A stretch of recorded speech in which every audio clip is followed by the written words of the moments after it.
Assalamualaikum warahmatullahi wabarakatuh. Terima kasih kami ucapkan kepada para sobat Javanika yang telah mendukung kami hingga saat ini.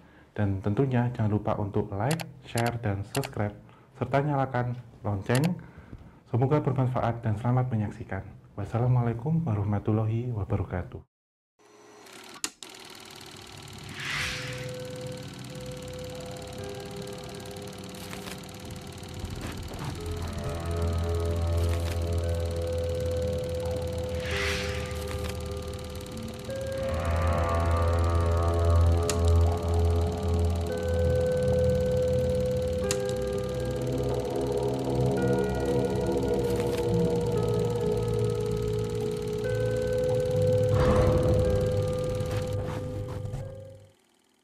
Halo Sobat Javanika dimanapun kalian berada. Assalamualaikum warahmatullahi wabarakatuh. Salam rahayu, rahayu, rahayu. Ya, dan kembali lagi kita tentunya di konten obrolan santai ya Om ya. Setelah di minggu kemarin itu kita sempat membahas yaitu intro atau bridging tentang kota yang hilang. Mungkin di kesempatan kali ini kita akan sedikit membahas tentang itu lagi ya Om. Iya. Salah satunya mungkin. Salah satunya, jadi ini untuk bahasan kedua. Nanti kita akan beralih topik. Untuk minggu depan kita lihatnya akan linear atau relevan nggak dengan yang kita bahas sekarang gitu Mas. Ini. Lalu kalau kita akan membahas tentang kota yang hilang selanjutnya ini, penggambaran poinnya itu sekiranya ada di mana? Di antara 3 pulau besar. Jadi antara Pulau Jawa, kemudian Borneo, dan satunya Andalas. Ya. Jadi ada di tengah-tengah itu, karena menurut beberapa kajian literatur yang saya baca, tetapi ini sudah lama banget Mas, jadi sudah 12.000 tahun yang lalu kurang lebih. Itu memang Mas ada daratan di situ. Dan karena ada peralihan seperti global warming, pemanasan global, kemudian ada penurunan ini apa Mas, daratan dan juga kenaikan muka air laut, sehingga yang semulanya daratan ini kemudian tenggelam. Iya. Itu ada di mana Om kalau tepat yang akan kita bahas di Opsan kali ini? Ini nanti di Laut Jawa Mas. Jadi kita ini membahasnya sudah agak melebar ya. Jadi meliputi Laut Jawa, nanti dikelilingi itu dengan Pulau Jawa, terutama di pesisir selatan. Dan jika ditilik hari ini secara metafisika, memang di lautan yang sekarang di Laut Jawa ini banyak sekali komunitas gaib ataupun kota-kota gaib yang ada di tengah pantai, di tengah laut gitu Mas. Ini sebenarnya tidak mungkin untuk kita kunjungi Mas. Kalau kita mengacu yang paling dekat untuk mengunjunginya itu ke Pulau Karimun Jawa yang ada di Jepara, itu yang mungkin akan kita bisa melihat lebih dekat letak dari kota-kota gaib yang ada di laut. Tapi kalau secara temuan, aku nggak tahu ya apakah temuan-temuan peninggalan-peninggalan benda atau sejarah di titik-titik itu tuh memang sebetulnya ada nggak sih Mas? Sebenarnya ada Mas, dan diyakini juga oleh para ahli ya, daerah ini memang dituliskan itu oleh peneliti kolonial waktu itu, peneliti Belanda, itu dengan penamaan Sundaland, gitu. Dan jurnal-jurnal ini justru jauh sebelum itu di era Romawi kuno, di era Romawi dan juga di era Yunani, itu sudah dituliskan Mas, bahwasanya ada daerah Semenanjung Emas yang letaknya itu di Katulistiwa, dan secara geografis memang ada di Nusantara Purba lah, Nusantara lama gitu. Dan ini mungkin apa ya, sekedar missing link yang ada di pemikiranku. Apakah, ini aku nggak tahu ya Om ya, apakah pada masa kolonial waktu itu, Belanda itu juga punya interest yang tinggi terhadap peninggalan-peninggalan mungkin masih belum ditemukan di Indonesia, ini kayak candi-candi atau segala macamnya gitu. Apa mereka punya interest yang lebih juga atau enggak? Iya, lebih sekali Mas. Justru ini bukan maksud kita apa ya, kita sebagai generasi muda, generasi pembaruan Nusantara harusnya lebih detail lagi untuk mencatat, dan ada minat, keinginan juga keterampilan untuk mencatat segala peristiwa yang pernah terjadi, termasuk temuan-temuan baik itu situs ataupun artefak. Karena di era kolonial Mas Genta, perlu diketahui beberapa orang-orang Belanda itu di sini tidak tujuannya untuk berdagang dan menduduki serta menguasai Nusantara waktu itu, tetapi datang ke Nusantara ini, terutama ke Tanah Jawa, itu untuk ekspedisi dan riset besar-besaran. Dan mereka sekecil apapun akan dicatat, semuanya itu akan dicatat. Yang sebenarnya menjadi pembelokan di sini, ada anggapan waktu itu Belanda sebenarnya tidak mau mencerdaskan bangsa kita karena takut nanti memberontak, membelot atau menjadi pintar waktu itu. Sehingga dengan politik divide et impera waktu itu beberapa cerita-cerita sejarah itu kemudian dibelok-belokkan, Mas, agar terjadi politik adu domba dan generasinya lupa. Sehingga tulisan-tulisan jurnal, hasil laporan riset penelitian yang baku, yang asli, yang mereka tulis benar, itu dibawa pulang ke negaranya, ke negeri Belanda. Sehingga ini yang akan memotivasi kita seandainya diizinkan dan ada waktu nanti kita menelusuri itu sampai ke negeri Belanda. Dan lanjut. Dan dari catatan-catatan itu sebenarnya menjadi pakem, Mas, untuk ilmu pengetahuan dunia saat ini. Kita bilangnya Nusantara, Pulau Jawa itu nggak hanya melingkupi yang kecil saja, tetapi lebih ke internasional sebenarnya. Dan tingginya interest Belanda ini kan terbukti dengan banyaknya candi-candi ditemukan oleh orang-orang Belanda juga. Kita waktu itu sempat ke Candi Suko kan ditemukan oleh Belanda juga. Borobudur kalau nggak salah kan juga Raffles. Waktu penggaliannya. Tetapi ini, Mas, pemugarannya termasuk restorasi kebanyakan dilakukan oleh ahli-ahli insinyur dan arkeolog orang-orang Belanda memang waktu itu dengan ini ya. Sebenarnya kita tidak menutup kita kemudian tidak mau, bukan, tetapi mitos-mitos yang diciptakan Belanda waktu itu kemudian membuat orang kita itu merasa tempat ini mistis, angker, tabu untuk diceritakan. Sehingga kayak contohnya kita ambil Prambanan waktu itu ditinggalkan, Candi Prambanan, diciptakan mitos di situ Loro Jonggrang, dan itu menjadi tempat Mas, terkutuk gitu. Karena ketika orang main ke situ kemudian digigit nyamuk, pulang sakit, katanya kesambet, padahal itu kena malaria. Lantas kemudian pemerintah kolonial Belanda melakukan eksplorasi dan ekskavasi besar-besaran. Banyak arca-arcanya yang dicuri, banyak batu-batuan yang kemudian diganti, salah satunya demikian. Antara mitos dan mistis ini kemudian mereka godok gitu, sehingga tercipta dan orang kita salah percaya gitu, sehingga situs-situs yang atau artefak-artefak ini ditinggalkan, Mas. Dan Belanda bisa masuk ke situ gitu. Dan bisa jadi misteri-misteri terbesar dari sebuah situs itu malah Belanda yang tahu ya? Iya, benar. Itu loh menariknya, karena ketika itu ditemukan kebanyakan kan memang orang Belanda yang mengerjakan waktu itu. Kayak Borobudur, siapa tahu sekarang ada misteri terbesar yang selama ini tidak pernah sejarah tahu, tapi kadang diambil dan dihancurkan secara sengaja atau apa, itu pasti ada ya. Itu benar, Mas. Dan mereka juga selain detail dan cakap dalam pencatatan, karena ilmu kearsipan itu dari Belanda juga, mereka juga fotografinya luar biasa, Mas. Tetapi kita beruntung memiliki salah seorang fotografer Indonesia yang waktu itu cakapannya lebih bagus dari orang Belanda, Kesan Cepas. Itu sudah mendokumentasikan semuanya, ada beberapa. Tetapi ya ini walau alam, data-datanya apakah yang diberikan ke kita itu hanya berapa persen, karena tetap di bawah ke Belanda sana. Bahkan relief-relief Candi Borobudur waktu pemugaran di era kolonial itu didokumentasikan semua, Mas.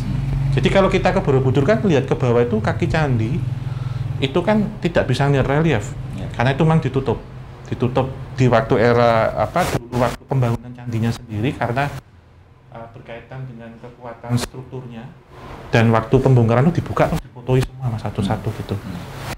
Dan termasuk pencatatannya luar biasa. Kalau Belanda ada peristiwa kecil apapun pasti dicatat. Dan ini yang mendalami mereka kemudian melakukan riset mendetail itu tentang Laut Jawa. Itu ada apa sih di situ? Tidak hanya tentang geografi, biologi juga, tetapi juga tentang fisika-fisikanya, fisika bumi seperti apa. Karena diyakini daerah ini memang memiliki medan magnet yang kuat, karena terletak pas tengah secara geografis di garis khatulistiwa, Mas.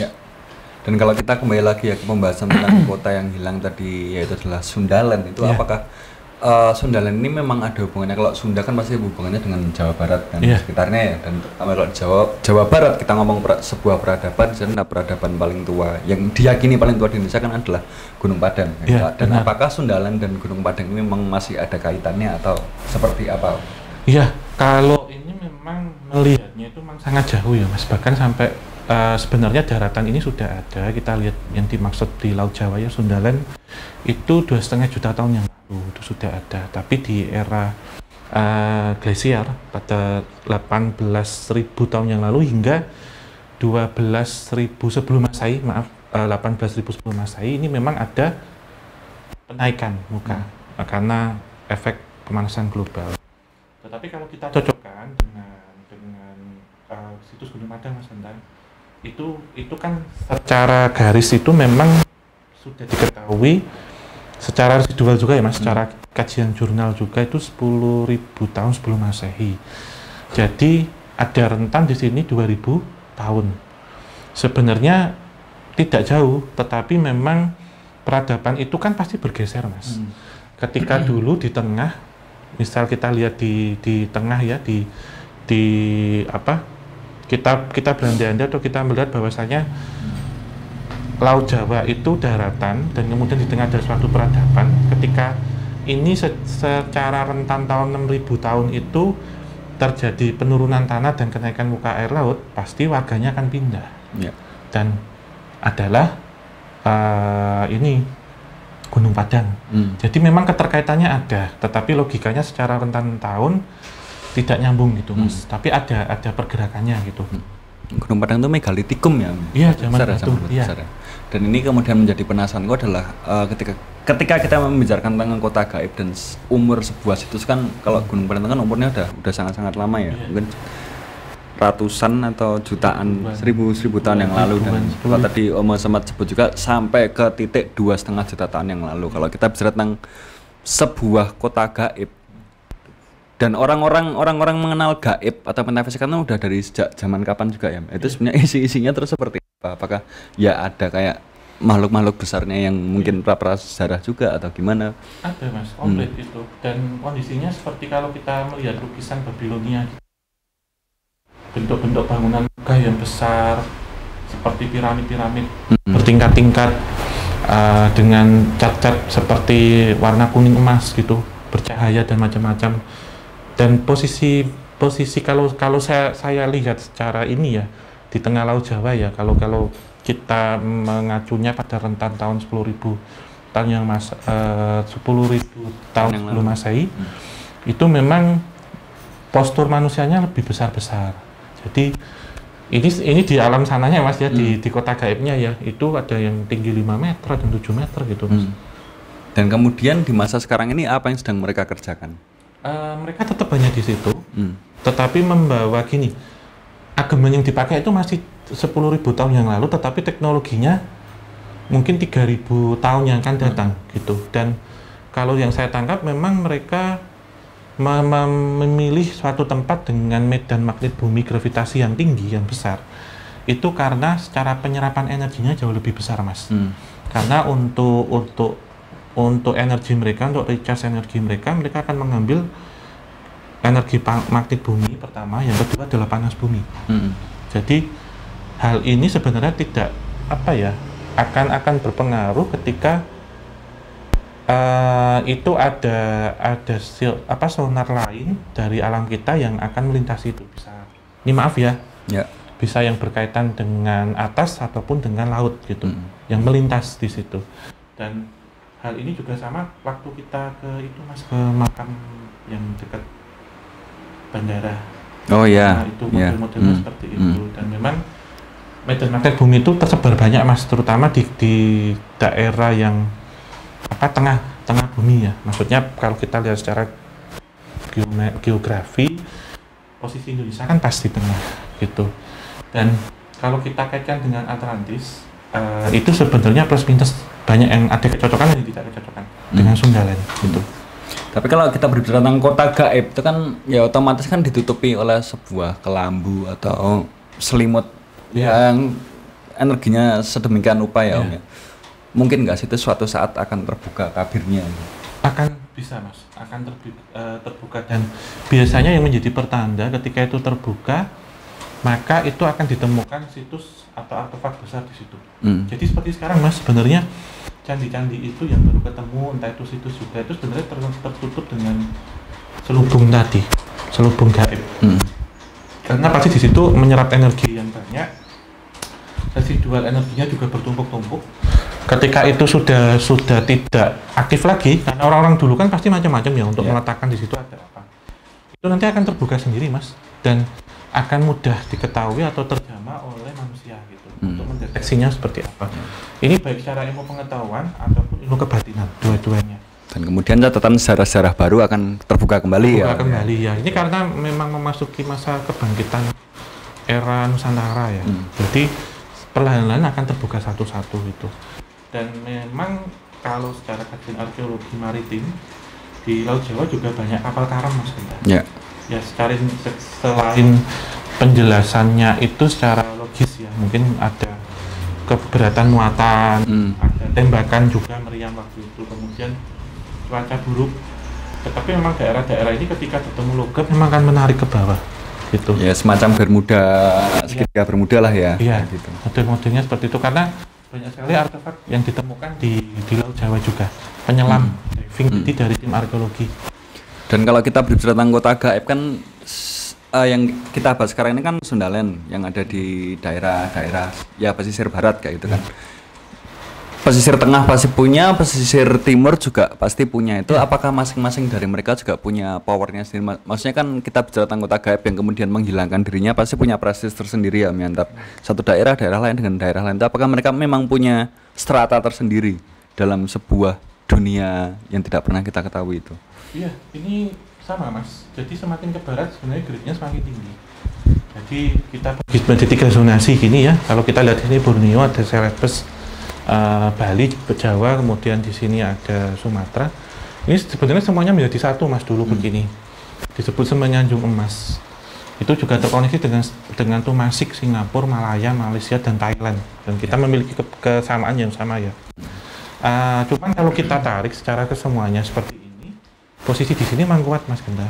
Di Sunda, di utara itu lebih kuat. Dan memang ada 3 kota gaib ya. Lokasi kalau kemarin minggu lalu kita bahasnya itu di darat. Kalau sekarang di air, ada satu lagi di langit di sana. Dan memang kekuatannya berbeda-beda. Semakin jauh di zaman manusia maka akan semakin tinggi. Dan dari semuanya itu pasti ada koneksi Mas. Sehingga dari koneksi ini membentuk seperti segitiga penghubung gitu. Keren ya. Tapi apakah sebuah kota gaib juga punya akses ke langit sama ke laut juga? Pasti ya. Ada, jadi seperti ada lorong-lorong dimensinya. Dan jelas kalau di langit karena tidak sama sekali orang akan ke situ, tidak akan boleh dibilang persennya kecil banget gitu. Apakah mungkin kita seperti ini terus di awan turun gitu? Nggak mungkin ya. Tapi kalau di laut kan masih bisa. Itu pasti naik gini Mas Genta bentuknya. Dan itu seperti ada selongsong garis kayak itu loh Nek. Ya, tempat teleportasinya lewat seperti itu yang memang tak kasat mata ya secara metafisika, tapi secara fisika ada energi tertentu. Jadi seperti kalau ada ponsel ditaruh di dekat televisi, nah seperti itu. Ada pengaruhnya seperti itu, medan magnet bumi. Ya kalau dilihat hampir akan menjadi sebuah cerita mitologi yang baru ya kayak mitologi ya Nordik atau Yunani atau apa ya. Thor dari langit lah, itu kan bener kan Midgard. Dan itu memang di era Yunani dan Romawi memang sudah ada catatannya Mas. Untuk negeri ini ya disebut dengan surga dari India ya, dari timur. Dan dalam catatan-catatan itu memang diberikan gambaran oleh Eropa kuno waktu itu bahwasanya daerah yang kuat yang megah itu dikelilingi oleh pegunungan vulkanik. Gitu. Dan memang kalau kita lihat kan memang benar ya, jadi melingkar gini ya. Dan daerah ini dahulunya itu hanya padang savana. Jadi Laut Jawa itu dulu padang savana itu Mas semuanya. Ada bentuk-bentuk padang itu dan di kanan kirinya memang dibentengi oleh gunung. Jadi Jawa ini dulu lebih tinggi loh Mas di era itu karena ada kenaikan air laut setiap tahun sehingga daratan juga ada yang turun. Dan air laut pasang jadi naik sehingga kita ini sebenarnya berada di ketinggian kalau dilihat zaman dulu. Ya kalau mungkin dari aku pribadi kan nggak terlalu paham ya dengan mitologi yang ada di Nusantara. Mungkin teman-teman semuanya punya cerita-cerita mitologi, ditulis semua di komentar, nanti siapa tahu jadi satu kesatuan cerita yang mungkin nggak pernah kita tahu. Nah, kalau aku nggak tahu mitologi Nusantara, siapa tahu ya dengan adanya kemungkinan ini akan muncul sebuah cerita baru yang terungkap sih kayak gitu sih. Jadi ya mungkin cukup sekian ya Om ya tentang kota ini. Tapi pertanyaanku terakhir, ketika Om sering bicara tentang 2045 Indonesia akan jaya, apakah mungkin penggambaran Nusantara pada saat itu penampakannya tuh dengan banyaknya artefak atau arsitektur lama yang kemudian muncul kembali itu mungkin atau tidak? Kemungkinan Mas, itu mungkin arsitektur lama dengan kemasan baru itu. Jadi kita sudah masukin pakem-pakem tradisional tapi dibalut dengan arsitektur modern. Jadi penggunaan rumah-rumah tropis modern, kemudian sistem sanitasi higienis dan ventilasi yang maksimal, termasuk juga pencahayaan, penghawaan gitu. Sebenarnya saya sudah terpikirkan Mas untuk misal satu ketika saya punya rumah, jadi desainnya itu sudah memuat tentang tropis modern gitu. Jadi kalau kita melihat seperti waktu ke Mojokerto, ke Trawulan kan ada rumah-rumah lama itu yang dibikin ulang seperti itu, dan setiap rumah pasti nanti ada tempat untuk bercuci tangan. Jadi seperti kalau kita dulu ke rumah simba-simba kita kan ada padasan atau ada tempat cuci tangan di depannya seperti itu. Jadi memang konsep-konsep itu akan dibalutkan untuk arsitektur yang akan datang, termasuk tata kota dan macam-macam, karena pasti kita juga berpikir negara tropis agar tidak sering banjir, jadi begitu pemanfaatan kanal, sungai dan gitu juga lebih ke urban sih sama tata kota juga. Mungkin teman-teman semuanya agak-agak bingung ya untuk menggambarkan, mungkin di akhir video ini akan kita berikan sedikit visual tentang kemungkinan yang akan tampak itu seperti apa kayak gitu, dengan catatan kalau orang-orang Indonesia mau berubah. Itu catatannya gitu. Sebenarnya kalau Nusantara ini ada penggabungannya ya, saya sempat terpikir ya kalau mungkin saya merancang tentang tata kota itu ya. Jadi antara sistem tata kota Majapahit itu digabung dengan sistem drainase era kolonial Belanda. Jadi kita terhindar dari banjir, sanitasi air bersih dan macam-macam Mas. Jadi tidak banyak bibit penyakit yang ada di situ juga.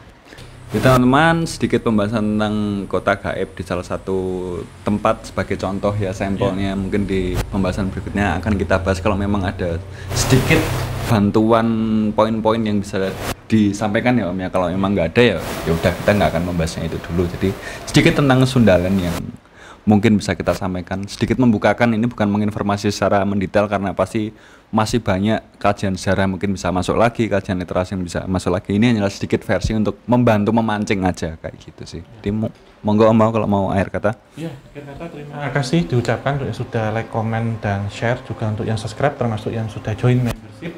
Tetap ingat protokoler 3M agar kita terhindar dari COVID-19. Akhir kata Mas, semuanya rekan-rekan Sobat Javanika dan para pemirsa yang ada di sini.